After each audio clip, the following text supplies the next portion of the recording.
Man, is it Friday yet? Oh, it is. Well, that's good news. Hey, Skip, Stephen A, and Molly are all getting a head start on the weekend, so we are jumping in. Welcome into First Take. Prim Saripapat, Will Kane, George Sedano, Freddie Coleman. Guys, how are you doing? We're well. Yeah? Good to see you guys and lady again. Yeah, Absolutely. We're all wearing kind of black and white. You're the only one with some color there. Yeah. Miami guy. Gotta throw it down. You know, it's summertime. I know it doesn't look like summertime out here in Connecticut. It is definitely The rest not. of the country actually is dealing with spring and getting ready for summer. It's been raining here for 5 days, but the good news is plenty of hot stuff to talk about. Nice. So let's begin in the NBA. So tonight, LeBron James and company will look to take a 3-0 series lead against the Hawks as the series shifts over to Atlanta. Now, we all saw what the Cavs did Wednesday night.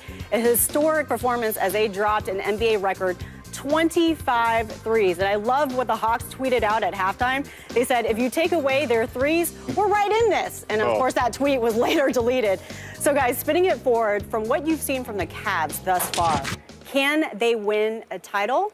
George, I feel like you have something to say about this. I would say the answer is no, unless there is a real injury, a serious injury. And look, we're dealing with one with Golden State. We don't know Steph Curry's situation, but we do believe that he's going to be back and he's going to be healthy. I know that our Dr. Mark Addix, who's one of our sports injury experts here at ESPN, he felt that that injury initially was maybe a day-to-day thing. He was surprised that it would go a couple of weeks. So it looks like Golden State is being more, precautionary. They're dealing with a precautionary situation there. So I think as long as the Warriors are healthy, they're the team to beat. I think the Spurs are better than the Cavs, and there are a number of reasons. As great as the Cavs have been on offense, they've been fantastic. We mentioned the three-pointers there, certainly. Their offense is the best offense in the postseason right now, okay? But here's where they struggle. On defense, okay? Worst defensive rating of anyone in the postseason, and it's not close, okay? And that's all the teams that are left in the postseason. Then you have the fact that, let's take a look at the individual matchups, okay? You have Steph Curry versus Kyrie Irving. That's what we're going to see again, right? Kyrie Irving ranks 81 out of 85 qualified point guards in defensive real plus minus. What that really means in English is he's a turnstile on defense, okay? So defense wins championships. The Cavs are the 10th best defense in the league, even though they were the 4th best offense in the league. Warriors and Spurs both inside that top 5 in both categories. To me, those two teams are on a different level, different stratosphere than the Cleveland Cavaliers. As great as LeBron is, I just don't trust the surrounding cast. You guys trust J.R. Smith in a big spot on offense or defense? Because I sure as hell don't. Well, first of all, the question is, can the Cavs win an NBA title? And I would say not only is the answer obviously yes, but the smart money is on the Cavs. If you're picking one team, put your money on the Cavs. The debate is not who's the best team. You point out the Warriors and the Spurs are better teams than the Cavs. That's great. That's fine. But in order to win an NBA title, you have to get to an NBA title championship series. And either the Warriors or the Spurs are not going to be there. Only one of those teams are going to make it to that championship series. The point is, the Cavs have a cakewalk into the series. They're guaranteed. They're virtually guaranteed to be in the championship series. This Miami, Toronto, it's the definition of mediocrity. It's the biggest nothing prelude we've ever seen. The Cavaliers will be the Eastern Conference championship. You can say that with about 100% certainty. But you can't say who the Western Conference champions will be. Maybe the Spurs, maybe the Warriors. But one of them, in order to win that championship, they're going to have to be there, and they're going to have to survive a tough series, most likely against one another, to get there. That in and of itself gives the Cavs the answer to can they win it. Then it comes to the probability of will they win it against one of those teams. And you point out some interesting defensive stats. Last year, and I know it's last year, I know it was 2015, not 2016, the Cleveland Cavaliers took the Golden State Warriors, the vaunted Golden State Warriors, to 6 games with a lineup that did not have Kevin Love and did not have Kyrie Irving. Now, perhaps that defense, George, that you're pointing out, is a net loss to the Cavs. I don't think so. It is. I think having Kyrie Irving on the floor is a net positive for the Cavs. I think having him play more minutes than Andrew Dellavedova is a net positive. You give me Kyrie Irving and Kevin Love plus LeBron James, whose last year, his championship series is one of the most underrated performances of superstardom history. Incredible series by LeBron. I would say to you, smart money's on the Cavs. They're going to be there at least. We know that.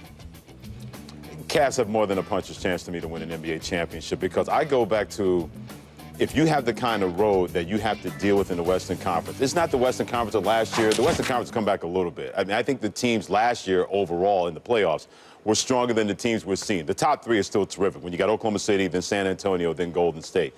The East is a little bit better, but Will, to your point, if the Cavs don't make the NBA Finals, then they all should leave Cleveland because they have no business not getting through the Eastern Conference. Miami may represent a challenge. They might get 2 games at best. If Toronto beats Miami in the Eastern Conference semifinals, they're not getting 1 game off Cleveland in the Eastern Conference Finals. There's no excuse, in my opinion, for the Cleveland Cavaliers to not to get the NBA Finals when they're clearly above everybody else in the Eastern Conference. But I go back to a team. I'll go back to a player in LeBron James. I don't think there's any doubt in my mind. He has the most pressure of any athlete in sports right now for all the reasons that he decided to leave Miami and go back to Cleveland. He didn't go back to Cleveland. Even more than the Golden State Warriors. Steph Curry's got the title. He's already done that. But he didn't have to worry about leaving a place to go back home to win an NBA championship. LeBron, he's a prima donna. I love the guy. He's very thin-skinned. He's a prima donna. I'm okay with that because he wants that pressure. Well, you know what? You got it. That pressure, I think, will drive him and motivate him. And I think whatever back and forth they had during the season where guys were rolling their eyes, LeBron James saying this and saying that, it seems that has gone away because, like, oh, man, he was exactly right because look what we're doing right now. And we should not be having any kind of tough series against anybody. They got rid of the Pistons. They had a couple of tough games early. They're going to get rid of the Atlanta Hawks. That's going to be a sweep. They're going to get to the NBA Finals, and I give them a 50-50 chance of winning it because of that motivation. They're going to be a lot healthier. Kevin Love, you can say Kevin Love, Kyrie Irving are not great defenders. We all know that. That's not news. That's like water is wet and grass is green. We clearly understand that. But I'd rather have both of those guys to help me offensively in a fight that's going to be a fight in the NBA Finals where LeBron last year was playing one hand behind his back. And let's remember, with that one hand behind his back, Cleveland had a 2-1 lead in the series against Golden State before Steph Curry and Klay Thompson, those guys went off. And when they do that, it's impossible to stop them. I give Cleveland a 50-50 chance to win the NBA championship because they're a better team than they were last year. Here's the thing. If you look at when the Warriors struggle, and I'm going to put that in quotes because, let's face it, they don't struggle very often. When they've had some issues, it's when teams muck it up with them. Whether it was the Memphis Grizzlies last year. We've seen the Spurs do it a little bit this year. We saw the Cavs do it when Kyrie and Love went down. If Kyrie and Love were playing in that series, they'd be playing right into the Warriors' advantage. You want to speed it up? Go right ahead because nobody plays that speed game better than the Golden State Warriors. So that's a huge disadvantage when you have those two guys, particularly Kyrie on the floor defensively. Now, I'm with you in the sense that I think Cleveland is going to the NBA Finals. But I don't think it's 100% guaranteed they're going to the finals because you're talking about 2 guys with a serious injury history in Kyrie Irving and Kevin Love, and you're talking about a Miami team that has won 2 games against them in blowout fashion in Miami, and there's a lot of people in Miami, I'm just going to say maybe Pat Riley included, that think that LeBron kind of gets in his own head a little bit. That he's such a basketball savant, he overthinks it, he tries too hard. And they're counting on that to be able to at least be in that series. And I do think they'll be in that series because of that. With all due respect, George, I can't tell if you figure out that the Cavaliers are better or worse with Kyrie and Kevin Love. I mean, if they get hurt again, you have injury history. Because you make it. But to your point, no, because maybe they're better without them, according to your argument. Because it's a matchup thing. Styles make matchups, man, and that's the difference in sports. That's the way it works. Not just because they may be a better team overall over 82 games doesn't mean that in that individual matchup they'd be better off with those guys. And to this point, George, matchups versatility is actually one of the reasons I think the Cavs have the ability to play with Golden State. Or the Spurs, I'm not even going to deal with Miami. They're going to walk right through Miami. Reaching the finals and playing Golden State or the Spurs.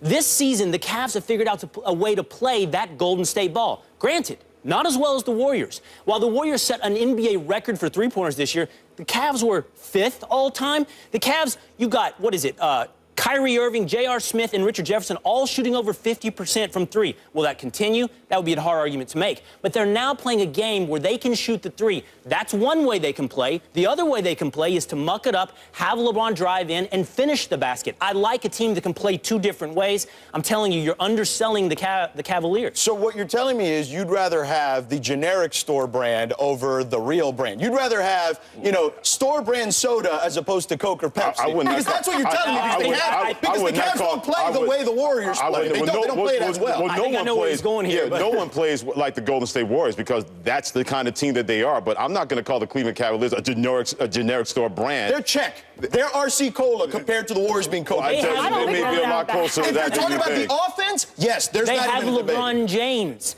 They do. They are not. There's no definition of which they are RC Cola. Yeah, there's they no can way. play Yeah. RC Cola at times if they want to against Golden State, and then they can give it to the original, the Do they real even make RC Coca-Cola. Cola still, by the way? Hey, you No, brought I it up. don't You know.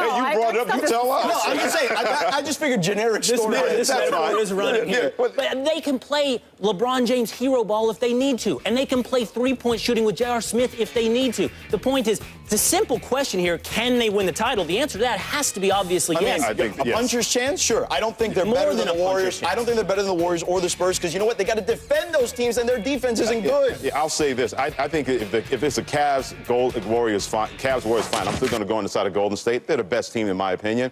If it's a Cavs Spurs final, I'm taking Cleveland because San Antonio has had trouble with perimeter speed. We have seen that with Golden State. We saw it in Game 2 when Russell Westbrook and those guys on perimeter got in their behinds by being aggressive early. And San Antonio, for the grace of God, they have LaMarcus Aldridge, who's been unbelievable in the first 2 games of this series. And Oklahoma City is like, well, we can't stop him, but we're going to make sure that it's going to be hard for your perimeter defense to stop us. That perimeter offense of the Cleveland Cavaliers, when that ball's hopping all over the place, I know it's Atlanta. I'm trying to compare Atlanta to San Antonio and Golden State. Would never do that in a million years. But if they play like that against a Spurs team that struggles on the perimeter defensive side. Oh, no. Freddie, they're the best defensive three-point team in the league, the Spurs. They allow the least amount of three-pointers of anyone in the league. No, I'm talking about perimeter defense where you can get into the defense, kick it out to shooters. In a playoff series, that's going to matter with a guy like LeBron James that can find people and knock down shots. They're not getting wide open shots against like they get against the Atlanta Hawks. And by the way, Atlanta, if you're going to complain about someone knocking 25 three-pointers against you, how about getting mad and stopping those guys from shooting the three-pointers? Hawks need to stop whining. Like, stop. You're whining about a team busting you in the face for 25 three-pointers. Yeah. Where was that anger before the game got started in Game 2? So let's put that foolishness aside. Professional sports. There's no running up the score in Thank you professional very much. sports. Especially not in the playoffs. And especially the last 5 minutes of the third quarter and the fourth quarter, LeBron, Kyrie, and Kevin Love were nowhere to be found. That's why the Hawks are going to be dismissed in the series. Yeah, let those bench dudes score all they want. Exactly. They need to get run. But I think the Spurs' perimeter defense will struggle, especially the way that Cleveland's playing basketball. I can see Cleveland beating them more likely in a series than Cleveland beating Golden State, but they're going to make the NBA Finals. I can't see Hawks coming back too. in I think Miami. we're in agreement. I just don't think it's like 100%. I'm not an absolutist in general. I give at least the Cavs a 100%, maybe a small chance. overstatement. I'll give the Heat 2 points. No, I'll give them 100%. I don't think they'll beat them in a series. You're in the right seat for that prediction. Wow, nice. Listen, what about if it's the Cavs and Warriors? What about a Warriors without Steph Curry? Then who has a chance there? I mean, listen, if the Warriors don't have Steph Curry, they're not beating the Spurs, I don't think. I mean, look, as good. And look, this is but not. Let's say it's the Warriors versus the Cavs without Steph Curry. Oh, no, but they won't get there. If Steph Curry's not playing against the Spurs, they're not beating You don't the think Spurs. they'll No. Okay. Look, and the Warriors, this isn't to take anything away from them. They have 2 All-Stars in Draymond Green and Klay Thompson. They got 4 or 5 plus defenders on that team. Like, they're really good. This notion that is Steph really the real MVP? I've seen some of that floated out on Twitter. I think it's silly. They have a very good team. They'd be a 55-win team even without him. They just wouldn't be the team representing the West in the finals if they were without him. I say LeBron has the most pressure. I think the Warriors still have the most motivation. LeBron always has the most pressure. But the Warriors have the most motivation to me, and here's why. Because they want to tell all the naysayers shoe with last year. Well, Mike Conley got hurt in the series versus Memphis. Well, you didn't play the San Antonio Spurs. Well, Cleveland didn't have Kyrie Irving and also Kevin Love. You guys were a charm team. What did they do this year? They went out and hit people in the mouth with 73 wins. Anytime that there's a slight against Golden State, they are really good at ingesting that and taking it out and punishing you. I guarantee you they're hearing all about, well, if we don't have Steph Curry, we wouldn't beat the Spurs. They're like, well, we're going to get him back, but we're going to show you that even without him, we would win a championship. They have the most motivation of anybody in the playoffs. I want to point out, as we sit here today and analyze the odds of who can and who possibly will be the NBA champion, these things factor in. Steph Curry's unknown. When will he play again? How severe is that injury when he gets back on the floor? Are all part of the calculation we make today. And it's part of the reason I say the Cavaliers are being undersold. There's a smart money on the Cavaliers. And by the way, we can't be cutting Golden State slack, because last year the Cavs played without 2 of their 3 best players. If they can do it, let's see if Golden State can do it. Well, but Steph Curry's the equivalent of LeBron. The Cavs wouldn't be there without LeBron. Like, that's ridiculous. Let's not be silly either. Playing without 2 of your top 3 players. They're not the same as Steph, fine. 2 of your top according 3 to players. ESPN's Basketball Power Index, if they do have Steph Curry, Golden State has an 83% chance of beating the Cavaliers. But numbers never lie, right? Sometimes they do lie. I'd be there first. Sometimes they do. The truth never lies, though. All right, well.